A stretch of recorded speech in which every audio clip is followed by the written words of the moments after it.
pakinggan po natin mga kababayan, etong pag-deny ni Bongo sa pagkakasangkot nila mga kababayan sa maling pulisiya ni Duterte nung siya ay mayor pa ng Davao City hanggang sa naging presidente ng Pilipinas. Ano po, so ito, i-play po natin. Pinabulaanan ng ilang personalidad na kasabwat sila sa war on drugs ni dating Pangulong Rodrigo Duterte matapos pangalan ng co-conspirators sa kasong Crimes Against Humanity sa International Criminal Court. Sinabi ni dating Justice Secretary Vitaliano Aguirre na naiuugnay lang siya sa kaso ng dating Pangulo. Di ba kayo dati, nakangiti kayo habang iniyaano yung mga kababayang Pilipino natin. Tapos ngayon, kanya-kanyang tanggihan kayo at parang ang dating inilalaglag nyo si Duterte. At parang gusto nyong mangyari na si Duterte na lamang mag-isa dun sa dahig at kayo ligtas kasi hindi naman talaga daw kayo kasabwat. Diba sabi ng mga to, mga kababayan? Pero kung titingnan nyo, imposibleng walang alam yung mga yan sa mga pinaggagawa ni Digong nung panahon na siya ang presidente at imposible na hindi kasabwat yung mga yan, mga kababayan. Anyway, tuloy pa natin. Ilang legal counsel nito at ng ilang miyembro ng Umunoy Davao Death Squad noong 2009. Hit pa ni Aguirre, hindi niya kailanman sinuportahan ang extrajudicial killings bilang kalihim ng DOJ. Katunayan, ano ka, naging secretary ka ng Department of Justice, di mo sinuportahan? Eh di sana, kinwestiyon mo si Duterte dati. Nung panahon na siya ang presidente, at nung mga panahon na binubuo niya yung pulisiya niyang yan. pinagpulong din niya sina Duterte at mga pamilya ng ilang PJK victims. Yung mga kasama ko dyan sa sinasabing ko perpetrators ko, nakilala ko lang when I was already appointed as a Department Secretary of the Department of Justice. Sinasama nila para gusto ba nilang i-picture sa ICC. Yung na si ako ay kasama dun sa common plan or national policy. Yun ang kanilang allegation na mayroon talagang extrajudicial killing policy ang Duterte administration. Samantala, sa isang pahayag, sinabi ni Senador Bongo na walang basihan at hindi patas ang mga paratang na walaan niyang kinalaman sa kanyang trabaho bilang Special Assistant to the President noon. Hindi rin anya tama ang nakasaad na naging... Eto, maniniwala kayo dito mga kababayan. Eto maniniwala ba kayo dyan na walang kinalaman si Bongo sa mga naging desisyon ni dating Pangulong Rodrigo Duterte, lalo na nung siya ay mayor pa lamang? Habang itinutumba yung mga kababayang Pilipino po natin na yung iba ay kalaban sa politika ng pamilyang Duterte. Kasi biruin nyo, eto ilagay nyo na lang sa sarili ninyo Kung halimbawa ikaw ay boss tapos meron kang driver, di ba imposibleng hindi alam ng driver mo lahat ng ginagawa mo. Di ba may mga ganyan mga kababayan? Ngayon, kung ikaw naman ay boss at ikaw ay may personal assistant, yung pinagkakatiwalaan mo na parang anak mo na, so, naniniwala ba kayo na walang alam yung personal assistant mo na parang anak mo na pinagkakatiwalaan mo sa naging desisyon mo or mga naging plano mo? Siyempre mga kababayan, yung ginagawa ni Bongo ngayon ay isang maliwanag na talagang itinatatwa niya si Duterte. Ayaw niyang samahan si Duterte mga kababayan doon sa pasilidad ng International Criminal Court.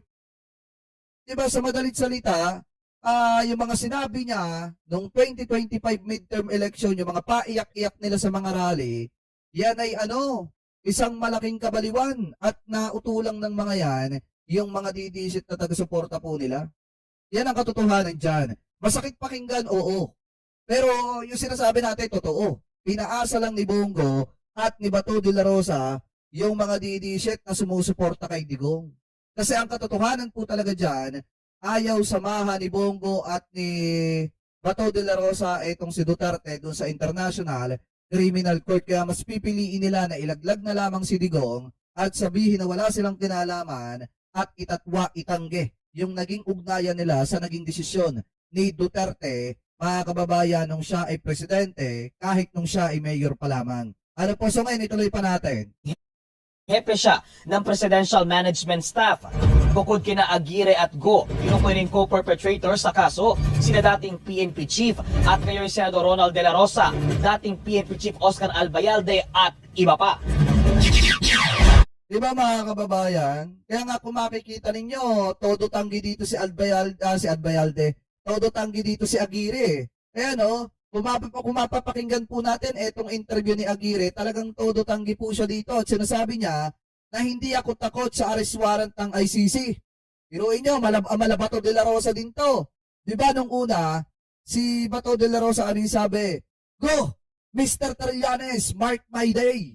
Daldal ka ng daldal dyan. Gusto mo, ikaw pa magposo sa akin. Well, attorney, Pero nung may lumabas sa mga kababayan, na balita na may arrest warrant siya kahit wala pa namang tawag dito, literal na basihan, nagtago na. So ngayon, ito namang si Aguirre, mga kababayan, bukod sa itinatanggi niya, yung naging ugnayan po niya sa maling pulisiya ni dating Pangulong Rodrigo Duterte, ni Digong, sinasabi niya na hindi siya natatakot sa arrest warrant. Anyway, ito i-play po natin. pinangalanan po kayo bilang co-accused sa kaso sa ICC. Ano po yung tugon nyo sa allegation nito? Natatawa lang po ako dyan eh. Wala naman akong kinalaman dyan sa war on drugs na yan eh. As a matter of fact, yung charge sa aking extrajudicial killing, wala pong katotohanan yan. Kailanman eh, hindi ako nagtangka na makilahok dyan sa kung mayroon mang extrajudicial killing na yan.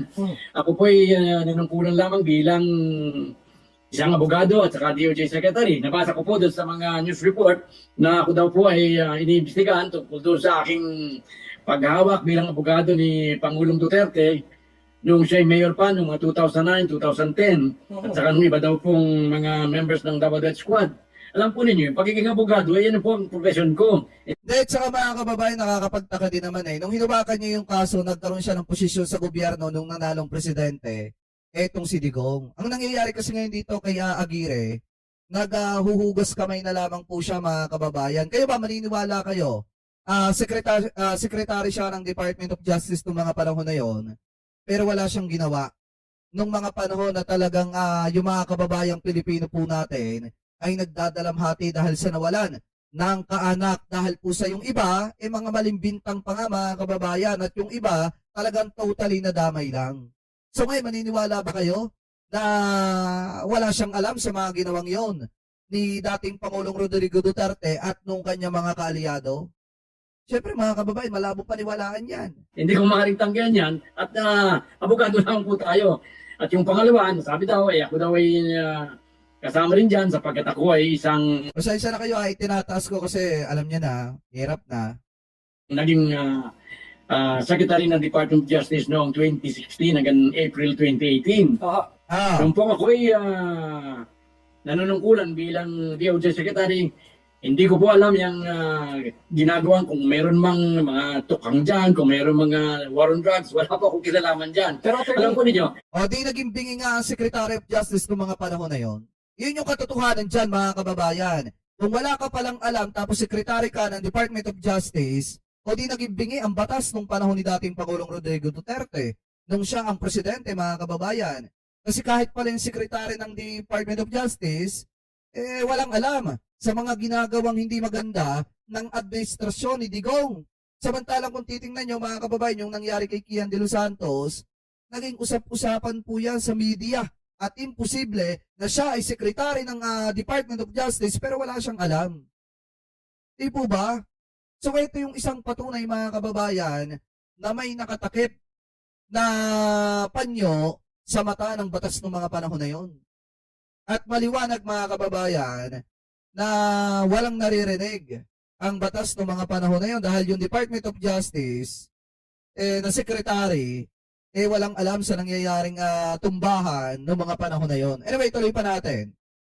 ang tingin ko dyan, kaya lamang ko sinasali, ay para magkaroon ng credibility yung sinasabi nila na isang national policy or common plan ng Duterte administration, yung pagpatay sa mga drug lords, kahit ito yung mga civilian lamang. Pero kailanman po hindi naging policy yan at sa mga tuwid, siguro marami ang dinakaalam na ang inyong po kabang lingkod nung siya ay nanunungkulan pa bilang DOJ Secretary, ako po ang nagdala sa pamilya ni Kian de los Santos, ni Carlo Arnaiz at ni Culotte Guzman.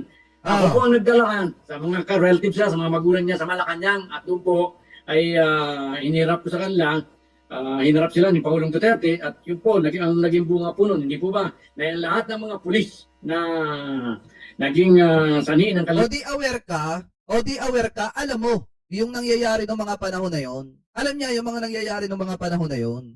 Hindi niya pwedeng sabihin mga kababayan na wala siyang alam sa mga nangyari ng mga panahon na yon. Eh, tulad niyan, sinasabi niya, siya nagharap sa pamilya ni Kian de los Santos kay Digong, kaya naaksyonan daw kuno. Mga kababayan, pero ang point kasi dito, mali yung naging pulisiya ni Duterte kasi maraming inosenteng nadamay. At sinasabi ni Aguirre na wala siyang alam sa mga nangyaring yun. Pero siya ang nagharap sa pamilya ni Kian de los Santos kay Duterte. So, ibig sabihin, may alam siya. ng pagkamatay, ay ang balita ko po ay na-convict silang lahat. Pero Kaya, attorney, sa dami, ano po, sa dami po nung pinatay during the Duterte administration, ang sinasabi po na mangilan-ngilan lamang yung napanagot ng mga pulis under your watch as a Tama, Justice Secretary. tama. Ano po ang Hindi reaction po. niyo doon? ang Justice Secretary po ay hindi nanungkulan bilang magpapatupad ng criminal law. Ang akin lamang po ay panguluhan o pamunuan ng Department of Justice. Hindi ko po sakop yung trabaho ng pulis. Pero may mga prosecutors po kayo na dapat na nagsasampa ng kaso sa mga pulis na kung sila ay involved dito sa mga pagpatay. Kasi 'di ba ano yung sinabi ni Ombudsman Boyeng Remulla noon? Alam nyo mga kababayan, dati pagka ikaw ay naging biktima ng ganyan, sasabihin ikaw ay nagkasakit ng malubha kasi may pandemic, pero kung titingnan nyo, may butas, may tama doon sa ulo. 'Di ba? Alam nyo mga kababayan kung ano yung tinutukoy natin. At yan mismo ay nasaksihan ni Fortune nung mga panahon na si Duterte ang presidente. Tapos ang nakakapagtaka pa dito, 'di ba, sa panahon ni Secretary Aguirre, nung siya ang secretary ng DOJ, alam naman natin na maraming hawak ng mga prosecutor, yung mga yan, at dapat ang ginagawa ng mga yan ng mga panahon na yon, nagpa-file ng kaso laban po dun sa mga pulis na sangkot sa madugong pakikipaglaban sa ipinagbabawal na bato na naka-violate ng karapatang pantao ng mga kababayang Pilipino po natin. Di po ba mga kababayan? Pero anong ginawa niya? Nagtulog-tulugan siya noong mga panahon na yon at wala siyang naririnig, wala siyang nakikita.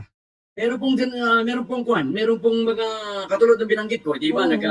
Nagdemanda yung aking mga prosecutors. As a matter of fact, kung matatanda ninyo, yung si Colonel Marcos, na siya naging dahilan daw ng pagkamatay ng mayor ng Albuera Leyte, yung father ni mayor ngayon, ako po ang nagpa-imbestiga nun kasi para bang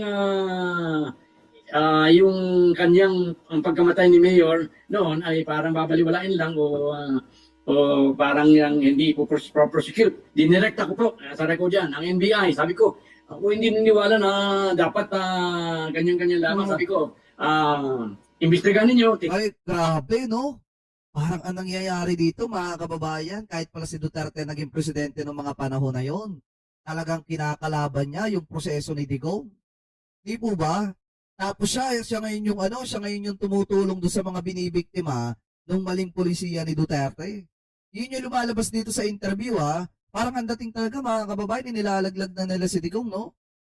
Diba? Kasi, biruin nyo, ha? Ang isinasalba na lang nila dito yung kanilang sarili. Tingnan ninyo kung anong katotohanan dito. As a matter of fact, inimbestigahan niya ng NBI during my watch. And I think the recommendation is to prosecute Colonel Marcos Now, at that time. Attorney Vic, kaakibat ng paglabas ng inyong pangalan bilang co-accused ay yung posibleng paglabas ng warrant of arrest laban sa inyo. Ano po yung plano ninyo at paano nyo po ito haharapin?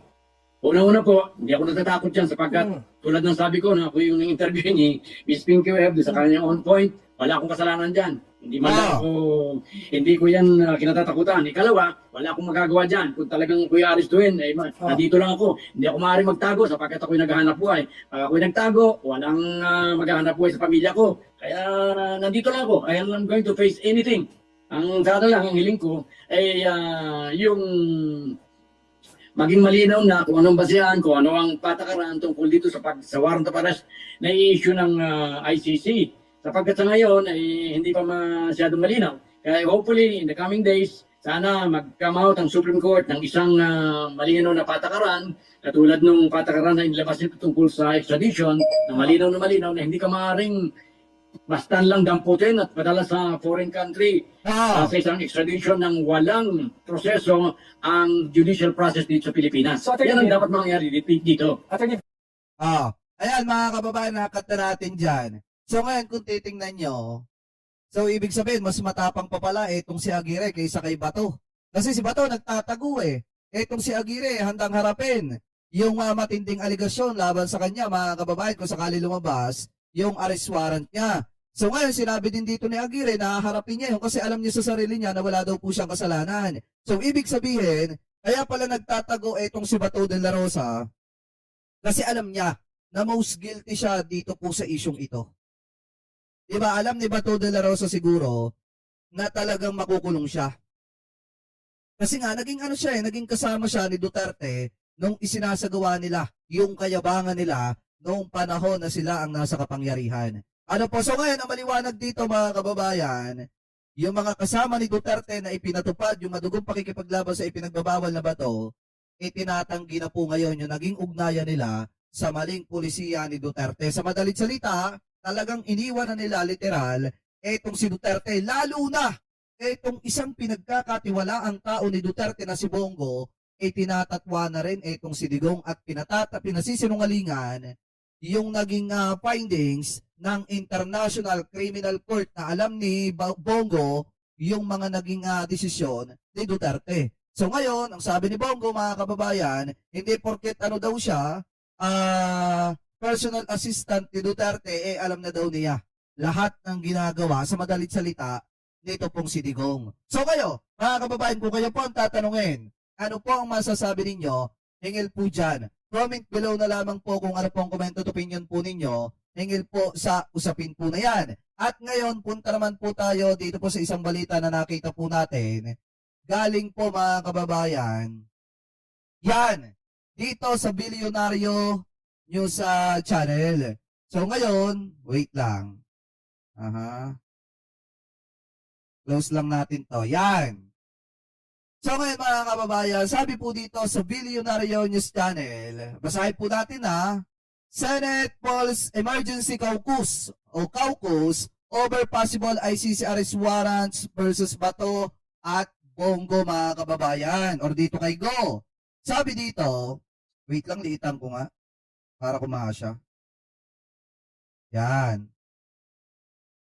Sabi dito mga kababayan, yan, the Senate leadership is planning to call an emergency caucus to determine how the chamber will respond if arrest warrant are issued against Senator Bongo and Ronald De La Rosa following their inclusion in the Crimes Against Humanity case filed before the International Criminal Court against former President Rodrigo Duterte. Dahil nga lumabas yung pangalan nito pong si Bongo at nitong si Bato de la Rosa na kasabwat ni Digong doon sa maling pulisiya po mga kababayan na pagpapatumba sa mga kababayang Pilipino po natin. So ngayon sabi pa dito, eto daw, pag-uusapan namin yan kung magiging desisyon ng nakararami kung anong tulong ang maibibigay sa aming dalawang kasamahan. We'll just cross the bridge when get there, kasi wala pa naman tayo doon. Ani po ni Senate Pro Tempore Ping Lacson sa isang radio interview. Sabi pa dito, at this point in time, syempre speculation lahat. Kung halimbawa, pang mayroong warrant of arrest, mayroon pang red notice, mag-coordinate ba ang Interpol? May mga proseso rin diyan. Ani po ni Senate Pro Tempore Ping Lacson. Sabi pa dito mga kababayan, basahin pa natin. The two senators were named by the ICC as co-perpetrators and allege yung pagpapatumba sa mga kababayang Pilipino po natin ng panahon ng Duterte administration nung ginagawa nila yung madugong pakikipaglaban sa ipinagbabawal na bato mga kababayan. So ngayon, kung titingnan nyo daw po, talagang merong emergency na caucus mga kababayan sa posibleng na pag-uusapan ay etong posibleng maitutulong kay Bato de la Rosa at kay Bongo ng Senado kung sakaling lumabas na mga kababayan itong arrest warrant dito daw pong dalawang kasamahan po nila na senador. So ngayon, yung mga DDZ na nagsasabi noon sa atin na fake news daw tayo kasi hindi naman daw talaga kasabwat itong si Bongo, eto na ang isang maliwanag na patunay na talagang hindi matatakasan ni Bongo ang kanyang kapalaran na makulong sa International Criminal Court sa The Hague. Ganon din, etong si Bato de la Rosa, mga kababayan. Alam niyo yung pinakamahirap pa dito? What if kung sakaling arestuhin etong si Bato de la Rosa tapos manlaban siya? Yun yung pinakamahirap dyan, mga kababayan. Na baka maging katulad siya nung mga tao na ipinatumba nila nung panahon na sila po ang nasa kapangyarihan. Kaya nga much better may papayo ko kay Senator Bato de la Rosa at dito po kay Bongo, mas maganda kung sakaling lumabas yung arrest warranting nyo, sumuko na lang kayo at samahan nyo etong si Digong sa The Hague. Diyan po sa International Criminal Court. Kasi mga kababayan, sa totoo lang, kung hindi sila susuko tapos darating pa yung time na manlalaban sila, eh baka maging katulad lang din sila dun sa mga tao na talagang pinrubok nila para manlaban. Ano po, kasi nga mga kababayan, dapat kung gaano kayabang si Bato de la Rosa, nung panahon na nasa kapangyarihan po sila, dapat ganito rin siya kayabang ngayon kung sakaling lumabas yung arrest warrant laban po sa kanila. Lalo na't may mga binitawan silang salita na sasamahan nila si Duterte sa The Hague. Pero bakit ngayon tila nawawala na yung makisig na salitang yon na kung pakikinggan nyo, ang ganda-ganda sa tenga ng mga DDZ, pero ang katotohanan, may kaakibat na kaduwagan pala yon. Mga kababayan, ano po, so sana lang, hindi magtago. Etong si Bongo, mga kababayan, kung sakaling lumabas yung arrest warrant, laban po sa kanya. Kasi, base po sa naging interview ni Bongo, mga kababayan, talagang itinatatwa niya or talagang pinasisinungalingan niya yung ugnayan niya sa maling desisyon ni Duterte. Ano po, so ngayon, ang sigurado dito, mga kababayan, since pinangalanan na po sila, baka ang kasunod po niyan ay lumabas na yung arrest warrant nila. Ano po, at na magiging dahilan para maaresto